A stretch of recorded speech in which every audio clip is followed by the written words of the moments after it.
Emergency crews combed the wreckage of the airliner torn in half, the main body of the Bek Air jet barely recognisable, its rear resting in a field. The flight had just taken off from Almaty airport bound for the capital Nur-Sultan. Survivors say passengers screamed as the plane started shaking, then tilted before smashing into a concrete fence and slamming into a two-storey house. Rescuers worked in sub-zero temperatures to save dozens of injured, including 8 children. President Kassym-Jomart Tokayev has formed a government commission and says anyone responsible for the crash will be, in his words, severely punished. He's also declared a day of national mourning on Saturday. Because the plane itself is so rugged and well built that they are in very high demand. And it's very difficult to get a good Fokker 100 today, and their life seems to go on because if they're well maintained, they've got a very long structural life. The government's ordered the airline to ground its fleet of Dutch-built jets, which are more than 20 years old. All Bek Air flights have been suspended until crash investigators can work out how this happened. Alexi O'Brien, Al Jazeera. Alexander Godfrey joins us now from Moscow, and we've been speaking ever since this crash happened. Alexandra, good to have you back on the programme again. Let's talk about that rising death toll, because the numbers were fluctuating about how many had died, how many were rescued, and indeed, more importantly, how many are still missing. What more do you have on this?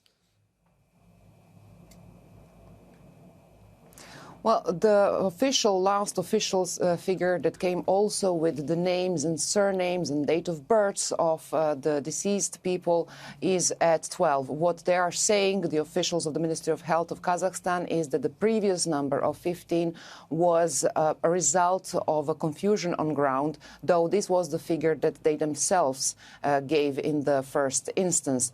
When it comes to the injured people, there is still up to 53 people in hospitals of the city of Almaty in Kazakhstan, which are treated for various injuries. Most of them are connected with broken bones. It was a horrific impact, and between some 18 people are in rather critical condition. So citizens are responding to the appeal to give blood. We could see on social media posts of people lining up to try to somehow help the ones that were injured at this incident. Indeed. From our understanding, is it still a rescue operation, or is it now a recovery operation? What we could judge from here is that the rescue operation part has been finished, or is it in really final phase, and that investigation started on the ground, which is a crime scene that is sealed off from the very first instance. There is a government commission members, and there is also the pre-trial investigative team created by the Ministry of Interior. And the member of the government commission, who is a deputy prime minister, Roman Sklar, said that what they could see so far is that there is traces on the runway, that the plane with its tail hit it twice before attempting to take off and before hitting the concrete wall and then later the building.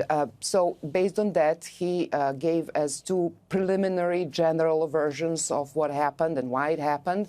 That is the human error of the pilot, and also the technical problems with this plane. He said that after the black boxes, which were recovered almost immediately, are investigated, they will be able to tell more. When we spoke to various contributors to Al Jazeera through the day, Alexandra, they talked about the fact that the Kazakh authorities may very well invite international help because, of course, there's the makers of the plane, the separate makers of the engine, Rolls-Royce, and, of course, international investigators that will want to know the cause of the crash. What sort of indications from the authorities are we hearing about that sort of international help that Kazakhstan may require? Well, what Roman Sklar, the member of this government commission, said on that issue is that they are going to have a help of the Interstate Aviation Committee, which is an aviation authority for the CIS countries, and that it will be them who will be doing the examination of black boxes. Of course, according to everything they said, they want to convince the population of Kazakhstan, and they will do everything in their power to come to the bottom of this. When it comes to the plane itself, we know that they grounded all Fokker 100s in the first hours after the accident. And also when it comes to this airliner, who was on EU banned list basically from 2009 until 2016. And airliner itself commented saying that the pilot was an excellent pilot, but declined to comment on any technical issues this concrete plane might have had.